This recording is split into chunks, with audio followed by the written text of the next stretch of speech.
Good afternoon, ladies and gentlemen of the Everytown Regional School District. My name is Kristen Kilcollins, and I would like to thank you for allowing me to speak today on behalf of the current BMI proposal. I support the proposal if certain safeguards are put into place, which I will mention farther on in this discussion.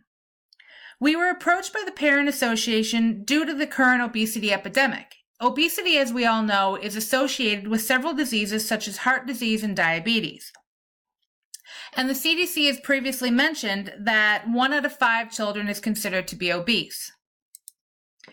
Arkansas, in the school year of 2003-2004, implemented a BMI screening program, which has continued over the past 15 years.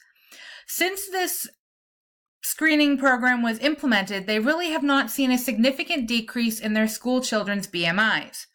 There are multiple unintended consequences that can occur from this screening, such as depression, anxiety, eating disorders, and bullying. The CDC has recommended that several safeguards are put into place if a screening policy is to be done. I agree with them, and I have several recommendations that I think the school board should follow if they plan on implementing the BMI policy. Several of these safeguards would include alleviating financial burden, which would be any out-of-pocket costs for activities and medical appointments, such as nutritional appointments or even after-school recreational activities. The school could look into grants or government funding or even incorporate it into the school budget for the year. The health portal could be used as a collaboration between families, school nurses, nutritionists, and healthcare providers. It would be an extension of a portal for parent-teacher communication or grades. This would also include on the portal education about BMI so parents understand what it is and what it is used for.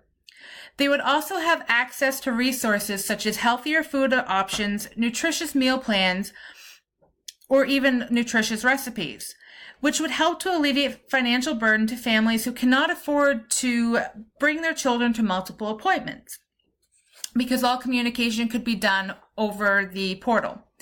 School grants could be used to help pay for the portal, and all information would be accessible to families of all cultural and linguistic backgrounds.